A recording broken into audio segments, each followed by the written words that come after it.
শৃঙ্খলাবদ্ধ ঈশ্বরতত্ত্ব প্রশিক্ষণে আপনাদেরকে স্বাগত জানাই।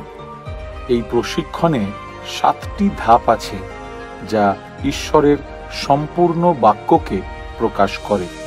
যেভাবে বিভিন্ন বাদ্যযন্ত্র একসাথে বেজে একটি অপূর্ব সুরের সৃষ্টি করে, ঈশ্বরতত্ত্ববিদ্যায় আমরা শুধু একটি বাইবেলের বাক্য দেখি না, বরং আদিপুস্তক থেকে প্রকাশিত বাক্য পর্যন্ত ওই বিষয় যা যা বলে সেগুলির সম্পূর্ণ বিষয়ে আমরা আলোচনা করি, যা প্রমাণ করে সেটি সত্য ও খাঁটি, যাতে আমরা যা কিছু বিশ্বাস করি তা যেন মজবুত হয়।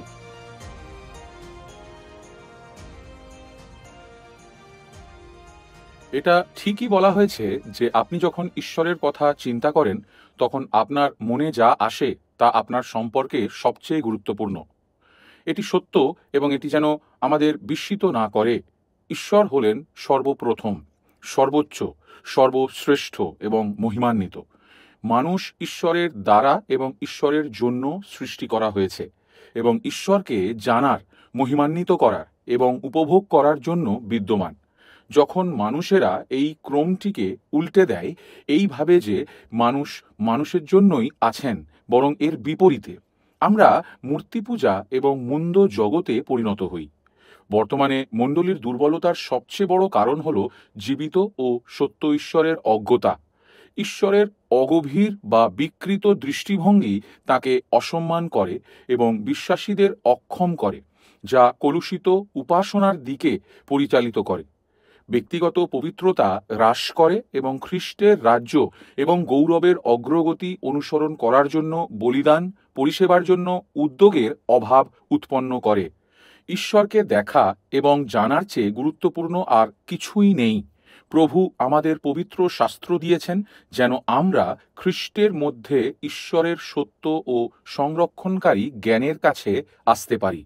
7টি মডিউল বা পাঠের এই সিরিজ আমাদেরকে শৃঙ্খলাবদ্ধ ঈশ্বর তত্ত্বের একটি পরিচায়ক অধ্যয়নের মাধ্যমে নিয়ে যায়।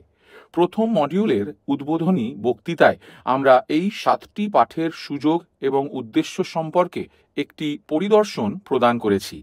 প্রথম 2টি মডিউল, যার প্রথমটিতে আমরা প্রথম নীতিগুলির উপর আলোচনা করেছি, যেখানে আমরা 10টি বক্তৃতায় শাস্ত্রের শিক্ষাতত্ত্বকে সম্পূর্ণ আলোচনা করেছি, এবং এই দ্বিতীয়টিতে ঈশ্বরের শিক্ষাতত্ত্বকে আলোচনা করে আমাদের শৃঙ্খলাবদ্ধ ঈশ্বরতত্ত্বের অধ্যয়নের সমস্ত কিছুর জন্য মৌলিক নীতিগুলি বা স্বতঃসিদ্ধ প্রদান করে। অন্য সব কিছু তাদের উপর নির্মিত এবং তাদের থেকে প্রবাহিত হয়। ঈশ্বরের শিক্ষাতত্ত্ব অবশ্যই যুক্তিগতভাবে শাস্ত্রের শিক্ষাতত্ত্বের পূর্বে, যেহেতু কিছু জানার পূর্বে সেটি কি তা জ্ঞাত হতে হবে। ঈশ্বর সত্তার মূল এবং সমস্ত জ্ঞানের ভিত্তি, কিন্তু আমরা প্রথমে শাস্ত্রের শিক্ষাতত্ত্বের আলোচনা শুরু করেছি, কারণ আমরা ঈশ্বরের শিক্ষাতত্ত্বকে শাস্ত্রের তাঁর স্বপ্রকাশ থেকে খ্রিস্টের মাধ্যমে আত্মার দ্বারা শৃঙ্খলাবদ্ধ ঈশ্বর তত্ত্বে জানি। এছাড়া এই কারণেই ওয়েস্টমিনিস্টার কনফেশন অফ ফেইথ এর প্রথম অধ্যায় শাস্ত্রের উপর দিয়েই শুরু হয়। তারপরে দ্বিতীয় অধ্যায় রয়েছে ঈশ্বর এবং তৃতীয় ঈশ্বরের উপরে। এই বর্তমান মডিউলটির উদ্দেশ্য হল বাইবেল ঈশ্বর সম্পর্কে কি শিক্ষা দেয় তা অন্বেষণ করা, যার অর্থ হল ঈশ্বর আমাদের কাছে ঈশ্বর সম্পর্কে কি প্রকাশ করেন। সুতরাং আপনি যদি প্রভুকে এই সম্পর্ককে গভীরভাবে উপলব্ধি করতে চান, তাহলে এই বক্তৃতাগুলি আপনাকে উপকৃত করবে। ঈশ্বরের শিক্ষাতত্ত্বের উপর এই দ্বিতীয় মডিউলের বক্তৃতাগুলি অন্যগুলির মতো পরিচায়ক মাত্র, স্বয়ং সম্পূর্ণ নয়। এটি আপনাকে একটি ভিত্তি দিয়ে সজ্জিত করার উদ্দেশ্যে গঠিত, যা আপনি আপনার পরবর্তী উচ্চ অধ্যয়নের জন্য গড়ে তুলতে পারেন। কিন্তু এটা বলার অপেক্ষা রাখে না যে এগুলি সহজ হবে। আমরা যখন গৌরবের ঈশ্বর সম্পর্কে চিন্তা করি, তখন আমরা গভীর এবং কঠিন বিষয়গুলির সাথে মোকাবিলা করছি। এর জন্য প্রয়োজন শ্রদ্ধা, নম্রতা, অধ্যবসায় এবং অনেক প্রার্থনা, যে প্রভু বিশ্বাসের দ্বারা তাঁর মহিমার এক ঝলক দেখার জন্য আমাদের চোখ খুলে দেবেন। আপনি যেমন প্রথম মডিউল থেকে মনে করবেন ধর্মতত্ত্ব ঈশ্বরের জ্ঞানকে বোঝা। সুতরাং বিস্তৃতভাবে সংজ্ঞায়িত ঈশ্বরের জ্ঞানের অধ্যয়নের সাথে এবং তিনি আমাদের বিশ্বাস করার জন্য যা প্রকাশ করেছেন তার সাথে সম্পর্কিত। আমরা লক্ষ্য করেছি যে এটি খ্রিস্টের মাধ্যমে ঈশ্বরের কাছে বেঁচে থাকার শিক্ষা তত্ত্ব। এইভাবে এটি আমাদের চিন্তাভাবনা এবং আমাদের জীবনযাপন উভয়কেই সম্বোধন করে। কিন্তু আমরা ঈশ্বর তত্ত্ব শব্দটিকে আরও সংকীর্ণ এবং সীমাবদ্ধ পদ্ধতিতে ব্যবহার করতে পারি, বিশেষভাবে শুধুমাত্র ঈশ্বরের শিক্ষাতত্ত্বকে উল্লেখ করে, যা অবশ্যই এই নির্দিষ্ট পাঠের সীমিত সুযোগ। এই কারণেই শৃঙ্খলাবদ্ধ ঈশ্বরতত্ত্বের মধ্যে এই বিশেষ বিষয়, যাকে বলা হয় ঈশ্বরের বা ঈশ্বর সংক্রান্ত শিক্ষাতত্ত্ব, কখনো কখনো সক্রিয় ঈশ্বরতত্ত্বও বলা হয়। এটি স্বয়ং ঈশ্বরের অধ্যয়ন। এর বিপরীতে উদাহরণস্বরূপ মানুষ সংক্রান্ত শাস্ত্রীয় শিক্ষা বা খ্রিস্ট সংক্রান্ত শাস্ত্রীয় শিক্ষা বা পরিত্রাণ সংক্রান্ত শাস্ত্রীয় শিক্ষা অথবা মণ্ডলী সংক্রান্ত শাস্ত্রীয় শিক্ষা শৃঙ্খলাবদ্ধ ঈশ্বরতত্ত্বের অন্যান্য শাখা। আমরা ঈশ্বরের শিক্ষাতত্ত্ব সম্পর্কে আমাদের বিবেচনা খোলার জন্য শাস্ত্রের একটি অনুচ্ছেদ বিবেচনা করে শুরু করব। এই সূচনামূলক বক্তৃতাটি প্রথমত শাস্ত্রীয়ভাবে গ্রহণ করা দরকার। আপনি স্মরণ করবেন যে যাত্রা পুস্তক 33-এ আমরা ঈশ্বরের তাঁবু অপসারণের কথা পড়েছি, যা ওল্ড টেস্টামেন্টে তাঁর উপস্থিতির প্রতীক ছিল। তিনি ইসরায়েলের শিবির থেকে তাঁর তাঁবু সরিয়ে নিচ্ছিলেন এবং লোকদের সাথে যেতে অস্বীকার করলেন। তাই মোশি বাইরে গিয়ে তাঁবুতে প্রবেশ করলেন এবং ঈশ্বরের সঙ্গে কথা বলার জন্য দরজায় দাঁড়ালেন। তারপর আমরা যে আদান প্রদান হয়েছিল তা পড়ি। ঈশ্বরের কাছে মোশির অনুনয়, বিনয় এবং তাঁর লোকেদের জন্য সুপারিশ করার হৃদয়ে আমরা যাত্রা পুস্তক 33 অধ্যায়ের 13-তে এই শব্দগুলি পড়ি। মোশি বলেছেন, ভালো, আমি যদি তোমার দৃষ্টিতে অনুগ্রহ প্রাপ্ত হইয়া থাকি তবে বিনয় করি, আমি যেন তোমাকে জানিয়া তোমার দৃষ্টিতে অনুগ্রহ পাই। এই জন্য আমাকে তোমার পথ সকল জ্ঞাত করো এবং এই জাতি যে তোমার প্রজা ইহা বিবেচনা করো। তার কয়েক পদ পরেই 18 পদে তিনি একই প্রার্থনায় বলেছেন, তখন তিনি কহিলেন, বিনয় করি তুমি আমাকে তোমার প্রতাপ দেখিতে দেও। এই ঘটনা থেকে কিছু বিষয়ের প্রতি আপনাদের দৃষ্টি আকর্ষণ করছি। প্রথমত, অন্য যে কোনো কিছুর চেয়েও বেশি মোশি ঈশ্বরের উপস্থিতি কামনা করেছিলেন এবং তার মহিমা দেখতে চেয়েছিলেন। তিনি বুঝতে পেরেছিলেন যে ঈশ্বর ছাড়া প্রতিশ্রুত দেশে এগিয়ে যাওয়ার কোনো সম্ভাবনা নেই। মিশরে দাসত্ব থেকে মুক্তির সুবিধা বা দুধ এবং মধু প্রবাহিত একটি দেশের উত্তরাধিকার তার লোকেদের সাথে ঈশ্বরের বসবাসের তুলনায় কিছুই ছিল না। দ্বিতীয়ত, লক্ষ্য করুন যে তিনি ঈশ্বর এবং তার উপায়গুলি জানার জন্য ক্ষমতাকে অনুগ্রহ বলে মনে করেন। এমন কিছু মূল্যবান বিষয় যা অযোগ্য এবং অর্জিত ছিল। সে ঈশ্বরের পথ বোঝাতে চায়, কিন্তু ঈশ্বরের পথ দেখা ছিল উচ্চতর ও ভালো কিছুর উপায়। আপনি কি লক্ষ্য করছেন? তিনি বলেন, এখন আমাকে তোমার পথ দেখাও, যেন আমি তোমাকে চিনতে পারি। তিনি যা চেয়েছিলেন তা হলো স্বয়ং ঈশ্বরকে জানা। তৃতীয়ত, তার হৃদয়ের আর্তনাদ ছিল, আমি তোমাকে মিনতি করছি, আমাকে তোমার মহিমা দেখাও। ঈশ্বরের মহিমা দেখা ছিল মোশির পক্ষে সর্বোচ্চ এবং সর্বশ্রেষ্ঠ সুযোগ ছিল। আশ্চর্যজনকভাবে ঈশ্বর এই অনুরোধটি মঞ্জুর করেছিলেন, কিন্তু ঈশ্বর তাকে বলেছিলেন যে তাকে একটি পাথরের ফাটলে নিজেকে লুকিয়ে রাখতে হবে এবং ঈশ্বর মোশিকে নিজ হাত দিয়ে ঢেকে দেবেন, তার পাশ দিয়ে যাবেন এবং তারপর তাকে তার পশ্চাৎ অংশ থেকে ঈশ্বরের মহিমার প্রকাশ দেখতে সক্ষম করবেন, যেমন অনুচ্ছেদটি বলে। এখন আপনি এই চিত্র সম্পর্কে চিন্তা করুন যা আমাদের এখানে দেওয়া হয়েছে, কারণ অন্যান্য অনেক সংযোগ রয়েছে। যখন আমরা আমাদের কাছে স্বর্গের দৃশ্য তুলে ধরি, তখন আমরা স্বর্গদূতদের আবিষ্কার করি যারা সিংহাসনের চারপাশে ভিড় করে আছে এবং তারা প্রভুর উপাসনা করছে। কিন্তু আপনি যদি মনোযোগ সহকারে তাকান এবং পড়েন, আপনি লক্ষ্য করবেন যে তারা তাদের মুখ ঢেকে আছে এবং তাদের হাত ঢেকে আছে এবং তাদের পা ঢেকে আছে। এখানে সৃষ্টি করা হয়েছে এমন মানুষ যারা সম্পূর্ণ পাপহীন, যাদের কখনো কোনো পাপ ছিল না, এবং তাদের ঈশ্বরকে দেখার, তাঁর প্রশংসা করার, তাঁর সাথে একটি ঘনিষ্ঠ পরিচিতির এই আনন্দ রয়েছে, এবং তবুও তারা নিজেদের আচ্ছাদিত করছে। তারা যেমন ছিল, ঈশ্বরের মহিমার প্রত্যক্ষ দৃষ্টি থেকে রক্ষা পেয়েছে। আর তারপরে আপনি পুরাতন নিয়মে আবার মোশির কাছে ফিরে আসুন। মোশি তাঁবুর মধ্যে যায়, তিনি জিহোবার সাথে দেখা করেন। মেঘের স্তম্ভ নেমে আসে, ঈশ্বর মোশিকে তাঁর মহিমা দেখান। তিনি যখন বেরিয়ে আসেন তখন লোকেরা ভীত হয়। কেন? কারণ মোশির মুখ উজ্জ্বল হয়ে উঠল। ঈশ্বরের সাথে তার যোগাযোগের ফলে এটি আলোকিত হয়েছিল। আর তাই মানুষ কি বলল? তারা বলল, মোশি, আমরা তোমার মুখের দিকে তাকাতে পারি না। একটা ওড়না দিয়ে তোমার মুখ ঢেকে রাখো। আপনি স্বর্গের স্বর্গদূতদের সাথে যা দেখেন তার অনুরূপ ভাষা। তাই এখানে যাত্রাপুস্তক 33-এ ঈশ্বর মোশিকে পাথরের ফাটলে রেখেছেন, তাকে ঢেকে দিচ্ছেন। কেন? কেননা প্রভু বলেছেন, কোনো মানুষ সরাসরি ঈশ্বরের মহিমা দেখে বেঁচে থাকতে পারে না। তবুও তাকে একটি আভাস দেওয়া হয়, তাকে ঈশ্বরের মহিমার একটি প্রকাশ দেওয়া হয়েছে। এই সবই মোশির আর্তনাদের জবাবে। তিনি বলেছিলেন, আমি তোমাকে মিনতি করছি, আমাকে তোমার মহিমা দেখাও। কিন্তু আপনি সেই পরের অধ্যায় যাত্রাপুস্তক 34-এও লক্ষ্য করবেন। আমরা 5 থেকে 7 পদে বাকি ঘটনাটি পড়ি। এতে বলা হয়েছে, তখন সদাপ্রভু মেঘে নামিয়া সেই স্থানে তাহার সহিত দণ্ডায়মান হইয়া সদাপ্রভুর নাম ঘোষণা করিলেন। ফলত সদাপ্রভু তাহার সম্মুখ দিয়া গমন করত।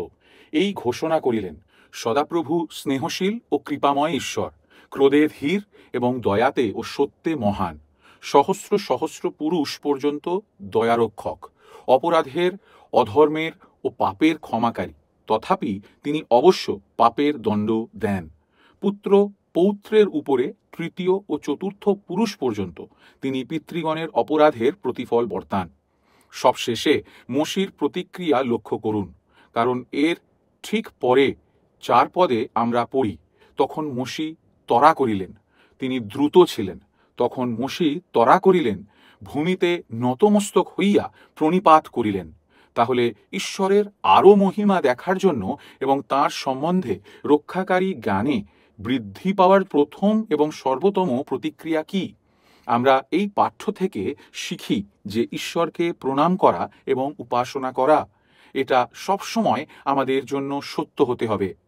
দ্বিতীয়ত, আমাদের এই বিষয়বস্তুটিকে শিক্ষাগতভাবে বিবেচনা করতে হবে, এবং আমরা এটি কয়েকটি পয়েন্টের অধীনে করব। প্রথমত, আমরা ঈশ্বরকে জানার অগ্রাধিকার দেখি। এই প্রথম বক্তৃতায় আমরা যে সমস্ত বিষয় অধ্যয়ন করতে যাচ্ছি তার থিমটি উপস্থাপন করছি।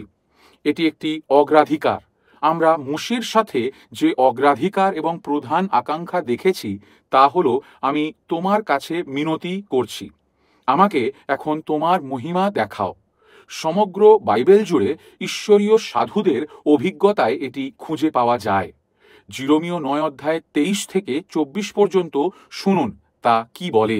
সদাপ্রভু এই কথা কহেন, জ্ঞানবান আপন জ্ঞানের শ্লাঘা না করুক, বিক্রমী আপন বিক্রমের শ্লাঘা না করুক, ধনবান আপন ধনের শ্লাঘা না করুক। কিন্তু যে ব্যক্তি শ্লাঘা করে সে এই বিষয়ের শ্লাঘা করুক যে সে বুঝতে পারে ও আমার এই পরিচয় পাইয়াছে যে আমি সদাপ্রভু পৃথিবীতে দয়া, বিচার ও ধার্মিকতার অনুষ্ঠান করি, কারণ ওই সকলে আমি প্রীত, ইহা সদাপ্রভু কহেন। আমরা কিসে গৌরব নেব? আমরা ঈশ্বরকে চেনার গৌরব করি। পৌল করিন্থের মণ্ডলীর কাছে তাঁর প্রথম এবং দ্বিতীয় পত্র উভয়েই এই বিষয়ে তুলে ধরেছেন। প্রথম করিন্থীয় 1-31 এবং দ্বিতীয় করিন্থীয় 10-17-তে আমরা পড়ি যে যেমন লেখা আছে, যে গৌরব করে সে প্রভুতে গৌরব করুক। আমরা গীতসংহিতাতেও একই জিনিস দেখি।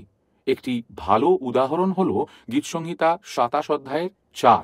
এটি দাউদের লেখা। ঈশ্বরের নিজের হৃদয়ের মানুষ, এবং তিনি বলেছেন, আমি প্রভুর কাছে একটি জিনিস চেয়েছি, আমি তা খুঁজব, যেন আমি আমার জীবনের সমস্ত দিন সদাপ্রভুর গৃহে বসবাস করতে পারি। কেন? সদাপ্রভু সৌন্দর্য দেখতে এবং তাঁর মন্দিরে অন্বেষণ করার জন্য। দাউদ বলেছেন, আমি যেটা চাই সেটার উপরে একটা জিনিস আছে, প্রভুর সৌন্দর্য দেখতে। এই বিষয়বস্তু গীতসংহিতার সম্পূর্ণ পুস্তক জুড়ে লেখা আছে। গীতসংহিতা 42 এবং 63, 84 এবং অগণিত অন্যান্য। আমরা ঈশ্বরকে জানার আকাঙ্ক্ষার গান গাই। যোহন 17:3 যিশুর কথাগুলি চিন্তা করুন, এবং এটি অনন্ত জীবন, যেন তারা তোমাকে একমাত্র সত্য ঈশ্বর এবং যীশু খ্রিস্টকে জানতে পারে, যাকে তুমি পাঠিয়েছ। যিশু ঈশ্বরকে জানার জন্য অনন্ত জীবনের সংক্ষিপ্ত বিবরণ দিয়েছেন। আপনি ফিলিপিও 3:8 পৌল এবং তার আকাঙ্ক্ষার কথা বলেন, এবং আবার 10 আর বাস্তবিক আমার প্রভু খ্রিস্ট যিশুর জ্ঞানের শ্রেষ্ঠতা প্রযুক্ত আমি সকলই ক্ষতি বলিয়া গণ্য করিতেছি, তাহার নিমিত্ত সমস্তেরই ক্ষতি সহ্য করিয়াছি এবং তাহা মলবৎ গণ্য করিতেছি, যেন খ্রিস্টকে লাভ করি। পৌল বলছেন, আমি যা চাই তা এখানে, বাকি সবকিছুই খ্রিস্টের জ্ঞানের তুলনায় জাহাজের ওপরে নিক্ষিপ্ত মালপত্রের মতো। তিনি 10 আরও বলছেন, যেন আমি তাহাকে, তাহার পুনরুত্থানের পরাক্রম ও তাহার দুঃখভোগের সহভাগিতা জানিতে পারি, এইরূপে তাহার মৃত্যুর সমরূপ হই। আমরা পৌলের মধ্যে যা পাই তা ঠিক একই বিষয়, যা আপনি যিশুর বর্ণনায় এবং গীতরচক যা বর্ণনা করেছেন, সেই সাথে এই বিষয়টি আমরা জিরোমীয় এবং মসি, সেই সঙ্গে আরও অনেক কিছু দেখতে পারি। আসুন আরেকটি উদাহরণ দেখি সুসমাচার থেকে।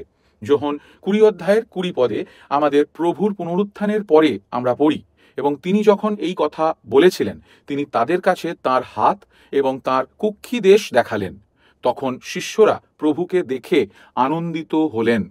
খ্রিস্টের মধ্যে ঈশ্বরকে জানা এবং তার মহিমা দেখার চেয়ে আর কিছুই গুরুত্বপূর্ণ নয়।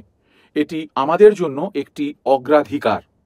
ওয়েস্টমিনিস্টার স্বীকারোক্তির 2য় অধ্যায়টি আমরা কিভাবে ঈশ্বরকে এবং তৃত্ব ঈশ্বরকে বুঝতে পারি, এই শিক্ষার প্রতি উৎসর্গীকৃত, এবং আমি আপনাকে এটি দেখতে উৎসাহিত করব।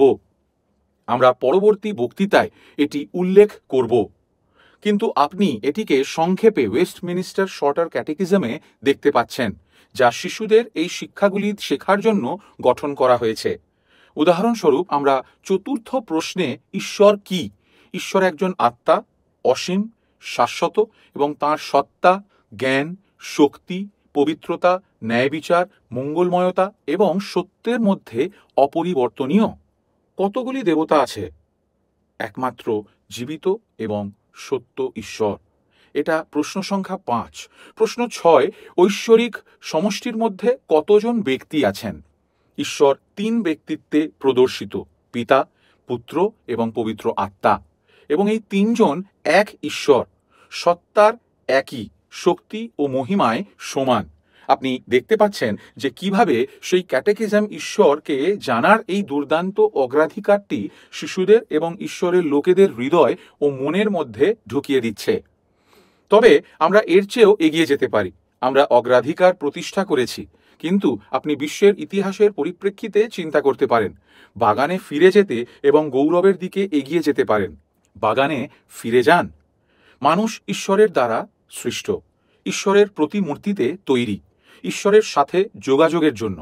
আমাদের বলা হয়েছে যে তাকে সেই বাগানে রাখা হয়েছে যেখানে ঈশ্বর তার লোকেদের কাছে তার উপস্থিতি প্রকাশ করার জন্য রেখাঙ্কিত করেছিলেন।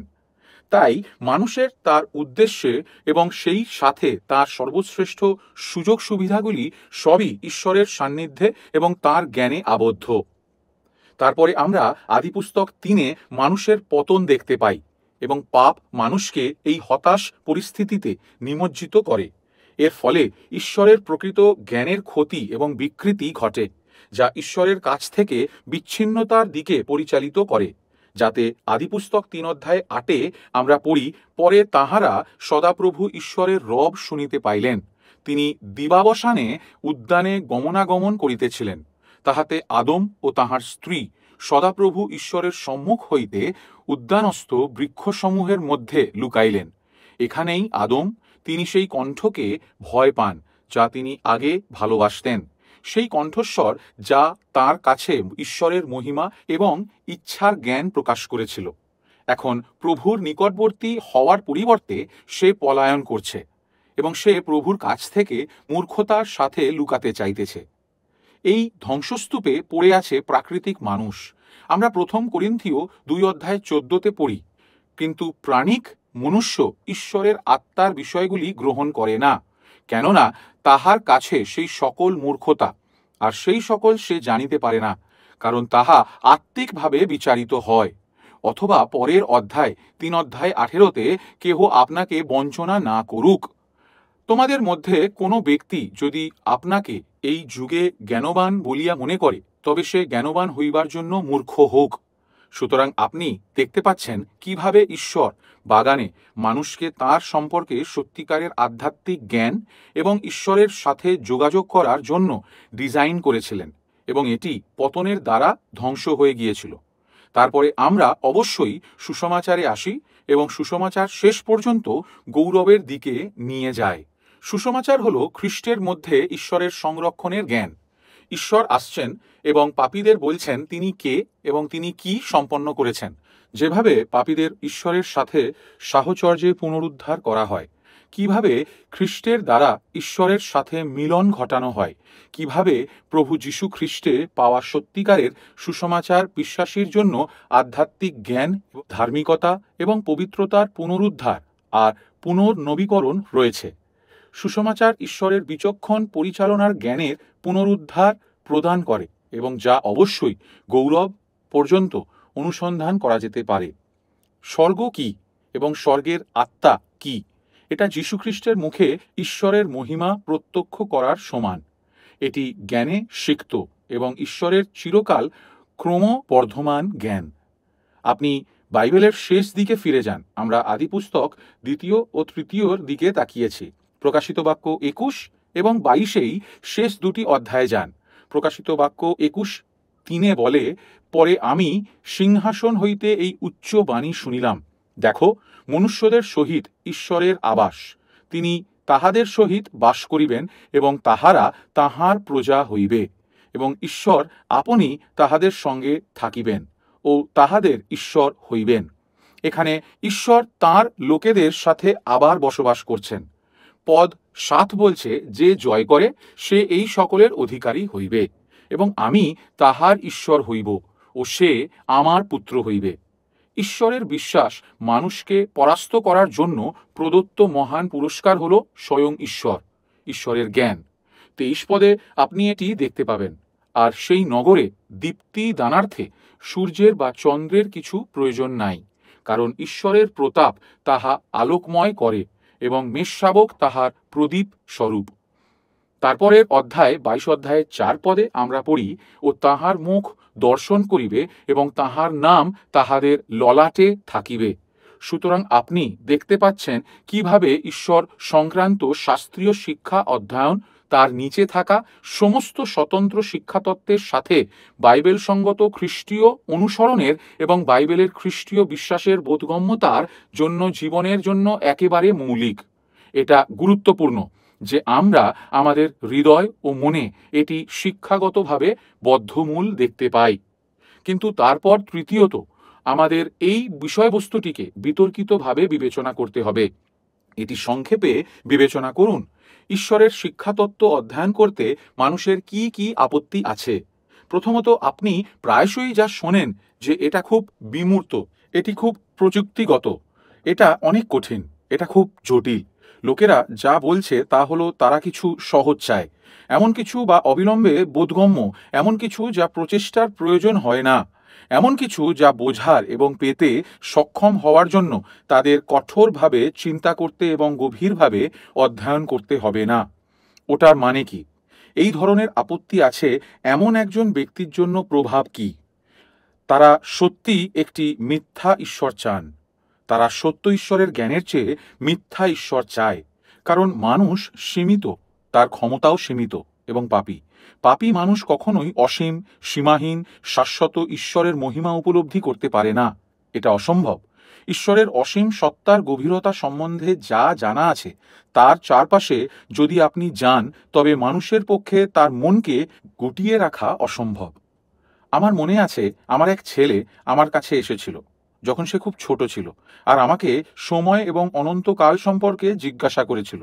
সে আসন্ন অনন্তকাল, স্বর্গ এবং নরক সম্পর্কে উপদেশে শুনেছিল, এবং সে এটি সম্পর্কে প্রশ্ন জিজ্ঞাসা করতে শুরু করেছিলেন। সে দেখত এবং বুঝত যে অনন্তকালে এটি কখনো শেষ হয় না, যে আপনি যদি আমাদের স্বাভাবিক পরিমাপের পরিপ্রেক্ষিতে চিন্তা করতে পারেন, যদি আপনি অনন্তকালের মধ্যে 100 ট্রিলিয়ন বছর পেয়ে যান, কারণ এটি চিরতরে চলতে থাকে এবং চলতেই থাকে। তাই সে কিছু প্রশ্ন জিজ্ঞাসা করল। আমরা এটি সম্পর্কে কথা বললাম এবং সে চলে গেল। সে কিছুক্ষণ পরে ফিরে আসে এবং সে বলে, বাবা, আমি যখন ঈশ্বরের অনন্তকাল সম্পর্কে চিন্তা করি এবং আমি এমনকি অনন্ত জীবন সম্পর্কেও চিন্তা করি, তখন এটি আমার মস্তিষ্ককে আঘাত করে। আমি মনে মনে ভাবলাম, খুব ভালো ছেলে, এটা আমাদের মস্তিষ্ককে আঘাত করতে হবে। এমন জিনিসগুলি নিয়ে ভাবতে হবে যা এত বড়, এত মহিমান্বিত, এত গৌরবময়, যা ঈশ্বরের সাথে সম্পর্কিত। এই পাঠে আমরা যেমন শিখব, ঈশ্বর অবদ্ধ, আমাদের বোধগম্যতার ঊর্ধ্বে। আমরা তাকে জানি এবং আমরা জানি যে বিশ্বাসী তাকে সত্যই জানে, কিন্তু আমরা তাকে সম্পূর্ণরূপে চিনি না, এবং আমরা কখনোই ঈশ্বরকে জানতে পারি না যেভাবে তিনি নিজেকে জানেন। আমরা আমাদের জায়গা, আমাদের সীমাবদ্ধতা জানি। যে বিষয়গুলি আমাদের পক্ষে সহজ নয়, সেগুলি সম্পর্কে গভীরভাবে চিন্তা করার জন্য আমরা অধ্যাবসায়ী প্রচেষ্টা চালাতে ইচ্ছুক। দ্বিতীয় আপত্তি, প্রথমটির মতোই, যারা এসে বলে, আচ্ছা, যা ব্যবহারিক তা গুরুত্বপূর্ণ, সব কিছুর মধ্যে এটিই গুরুত্বপূর্ণ, আমাকে বলুন কিভাবে বাঁচতে হয়, কি বিশ্বাস করতে হবে তা নয়। ঠিক আছে, এটি সমানভাবে ভয়ানক, সম্ভবত এটি প্রথম আপত্তির চেয়ে আরও ভয়ানক। বলো, কি করে বাঁচব, কি বিশ্বাস করব তা নয়। আপনি যদি আগের বক্তৃতাগুলির মাধ্যমে আপনার উপায় কাজ করে থাকেন, তবে আপনি জানেন যে আপনি যা বিশ্বাস করেন তা নির্ধারণ করে আপনি কিভাবে জীবনযাপন করেন। যে আমরা এমন নই যাদের ধর্মের এই ধারণা আছে যেটা আমার সাথে কাজ করে, যেটা আমার ব্যবহারিক প্রশ্নের উত্তর দেয় এবং আমার ব্যবহারিক জীবনকে উন্নত করে। বিশ্বাসীকে খ্রিস্টের মধ্যে ঈশ্বরের সংরক্ষণকারী জ্ঞানের কাছে নিয়ে আসা হচ্ছে, এবং এই সবের মধ্যে সর্বোচ্চ প্রধান উদ্দেশ্য হল স্বয়ং ঈশ্বরকে দেখা এবং জানা। এটি নিজেই একটি শেষ, এটি নিজেই একটি পুরস্কার, এটি নিজেই একটি আশীর্বাদ। তাই এটি প্রথমে আসে এবং এটি সবচেয়ে বেশি ভারসম্পন্ন। কিন্তু এটাও সত্য যে ঈশ্বরের জ্ঞান ছাড়া আপনার ব্যবহারিক জীবন একটি বিপর্যয় হয়ে দাঁড়াবে, কারণ আপনার খ্রিস্টীয় জীবনে যা ভাঙা এবং পাপপূর্ণ এবং অবাধ্য এবং বিভ্রান্ত হয়েছে, তার বেশিরভাগই এক মাত্রায় বা অন্যভাবে খুঁজে পাওয়া যেতে পারে, যা হলো ঈশ্বরকে সেই বিষয়ে অপর্যাপ্ত জ্ঞান। তার সাথে পরিচিত হওয়া আমাদেরকে কিভাবে বাঁচতে হবে তা জানিয়ে দেয়। তৃতীয় একটি আপত্তি হলো যে আমাদের কেবল পরিত্রাণের জ্ঞান প্রয়োজন। হ্যাঁ, আমাদের পাপ সম্পর্কে বলুন, আমাদের বলুন খ্রিস্ট সম্পর্কে এবং খ্রিস্ট দ্বারা পরিত্রাণ সম্পন্ন করার জন্য ঈশ্বর কি করেছেন। আমাদের বলুন কিভাবে পাপীদের সেই পরিত্রাণের মধ্যে নিয়ে আসা হয়, এবং এটাই আমার জন্য যথেষ্ট। এটিও একটি সমস্যা, কারণ যদি একজন ব্যক্তি এভাবেই চিন্তা করেন, তাহলে তারা বুঝতে পারে না যে পরিত্রাণ কি, এবং তারা বুঝতে পারে না যে পরিত্রাণের জন্য কি ঘটে। পরিত্রাণ শুধু পাপের ক্ষমা বা অনন্ত জীবন নয়, পরিত্রাণ ঈশ্বরের সাথে একটি পরিত্রাণের সম্পর্কের মধ্যে আসে। স্বামী কি বলবে? আমি আমার স্ত্রীকে জানতে চাই না, আমি তার সম্পর্কে জানতে চাই না, আমি তাকে বুঝতে চাই না। আপনি বলবেন, আচ্ছা, তাহলে তুমি তাকে, তোমার স্ত্রীকে ভালোবাসো না? আপনি হয়তো বলবেন, এটি স্বামীর পক্ষ থেকে এটি ভয়ানক, অধার্মিক আচরণ। যে বিশ্বাসী তার স্বর্গীয় স্বামী প্রভু যীশু খ্রিস্টের সাথে বিবাহ বন্ধনে আবদ্ধ হয় এবং তাকে ভালোবাসতে পারে, তার জন্য এটি আর কত বেশি হবে। যাকে ভালোবাসো তাকে জানার, তাকে দেখতে এবং তার সম্পর্কে চিন্তা করার, তার নিজের শব্দে তার নিজের সম্পর্কে আমাদের যা বলার আছে তা শোনার দাবি করে। এটি পরিত্রাণ এবং শেষ পর্যন্ত অবশ্যই গৌরব। ঈশ্বরের জ্ঞানের ক্রমবর্ধমান গভীরতা এবং তার মহিমা দর্শনের সাথে স্বর্গে মহিমা গৃহীত হয়। বলতে গেলে আমাদের কেবল পরিত্রাণ সম্পর্কে জানতে হবে। বলতে চাই যে আপনি জানেন না যে পরিত্রাণ আসলে কি, আর তাই এটি একটি উপযুক্ত আপত্তিও নয়। চতুর্থত এবং সব শেষে আমাদের বাস্তবিকভাবে এটি বিবেচনা করতে হবে। আমরা একটি ওভারভিউ বা ভূমিকা থেকেও কিছু ব্যবহারিক প্রয়োগ চিত্রিত করতে পারি, যেমন আমরা বিবেচনা করছি। প্রথমত, শৃঙ্খলাবদ্ধ ঈশ্বরতত্ত্বের অধ্যয়ন ঈশ্বরের প্রতি বেঁচে থাকার জন্য নিষ্ঠা, একটি নম্র কাজকে অন্তর্ভুক্ত করে, যা অবশ্যই তাকে উপাসনা করা এবং তাহার মহিমা সেবা করার দিকে নিয়ে যায়। আর তাই ঈশ্বরের মতবাদ থেকে প্রবাহিত শীর্ষ ব্যবহারিক প্রয়োগ হল উপাসনা। এটাই আমরা মসির সাথে দেখেছি, যা আমরা স্বর্গদূতদের সাথে দেখতে পাই। দেবদূতদের প্রধান সুবিধা এবং ব্যস্ততা হল ঈশ্বরের উপাসনা করা। পরিত্রাণপ্রাপ্ত পাপীদের যারা প্রভু যীশুখ্রিস্টে বিশ্বাস স্থাপিত করেছে, তাদের স্বর্গদূতদের মতো বিশেষ অধিকার দেওয়া হয়, যেন তারা ঈশ্বরের প্রশংসা, উপাসনা, আরাধনা করে। এটি অবশ্যই হবে, যেমনটি আমি উল্লেখ করেছি, স্বর্গে বিশ্বাসের কর্মকাণ্ড হবে। আমরা যাত্রাপুস্তক 15 অধ্যায়ের 11 অনুসারে বলতে পারি, হে সদাপ্রভু, দেবগণের মধ্যে কে তোমার তুল্য? কে তোমার ন্যায় পবিত্রতায় আদরণীয়, প্রশংসায় ভয়ার্হ, আশ্চর্য ক্রিয়াকারী? প্রথম ব্যবহারিক প্রয়োগ হল উপাসনা। দ্বিতীয়ত, ঈশ্বরের জ্ঞান ধার্মিকতা বৃদ্ধির দিকে পরিচালিত করে। 2 করিন্থীয় 3 অধ্যায় 18 পদের কথাগুলি চিন্তা করুন। কিন্তু আমরা সকলে অনাবৃত্ত মুখে প্রভুর তেজ দর্পণের ন্যায় প্রতিফলিত করিতে করিতে তেজ হইতে তেজ পর্যন্ত যেমন প্রভু হইতে আত্মা হইতে হইয়া থাকে, তেমনি সেই মূর্তিতে স্বরূপান্তরীকৃত হইতেছি। আপনি পৌলের পয়েন্ট দেখছেন। আমরা ঈশ্বরের বাক্য, ঈশ্বরের মহিমার আয়না দেখি এবং আমরা পবিত্র আত্মার দ্বারা তাঁর সাদৃশ্যে রূপান্তরিত হই। অন্য কথায়, আমরা যা উপাসনা করি তার মতো হয়ে যাই। গীতসংহিতা 115 এই বিষয়ে কথা বলে। মূর্তি পূজকরা সেই মূর্তির মতো হয়ে যায় যা তারা পূজা করে। ঈশ্বরের লোকেরা জীবিত এবং সত্য ঈশ্বরের মতো হয়ে ওঠে, যাকে তারা উপাসনা করে। তাই আমাদের বাইবেল পড়া, আমাদের গীতসংহিতা গাওয়া, আমাদের ঈশ্বরের বাণী প্রচার শোনা, আমাদের প্রভুর ভোজ গ্রহণ করা, এই সমস্ত উপায় হলো আমরা ঈশ্বরের মহিমা দেখতে পাই এবং যার মাধ্যমে আত্মা তার লোকেদের পবিত্র করে। তৃতীয়ত, মহান সান্ত্বনা এবং শক্তি রয়েছে যা প্রভুর পরীক্ষার সময় ঈশ্বরের তত্ত্ব শিক্ষা প্রদান করেন। যিশাইও কঠিন সময়ে বাস করতেন। সেই সময় মণ্ডলী একটি বিপর্যয় ছিল, জাতি বিশাল ঝুঁকির মধ্যে ছিল, এবং আপনি যিশাইও 40-এ আসুন এবং প্রভু সেখানে তার লোকেদের জন্য উত্তর প্রদান করেছেন। সেই অধ্যায় তিনি ঈশ্বরের লোকেদের আশা খুঁজে পাওয়ার অনেক উপায় বর্ণনা করেছেন। সেই সঙ্গে পদ 9 বলা হয়েছে, হে সিয়নের কাছে সুসমাচার প্রচারকারিণী, উচ্চ পর্বতে আরোহণ করো। হে জেরুসালেমের কাছে সুসমাচার প্রচারকারিণী, সবলে উচ্চ স্বরে করো, ভয় করিও না। জিহুদার নগর সকলকে বলো, দেখো তোমাদের ঈশ্বর। ইসরায়েলের মতো পরীক্ষা এবং তীব্র অসুবিধার মধ্যে কিসের প্রয়োজন ছিল? প্রভু যিশাইওকে বলেন, তাদের বলো, দেখো তোমার ঈশ্বর। এবং তুমি ভাবছো কিভাবে এটি যিশাইওতে এসেছে। তুমি যখন ঈশ্বরকে দেখতে পাও তখন কি হয়? তিনি হলেন সেই রাজা যিনি পৃথিবীর বৃত্তের উপরে বসে আছেন, এবং আমাদের বলা হয়েছে যে তিনি জাতিগুলিকে ভারসাম্যের ধূলিকণা হিসেবে দেখেন। কিছুর চেয়ে কম হিসাবে দেখেন যে বাসিন্দারা ফড়িংয়ের সমান।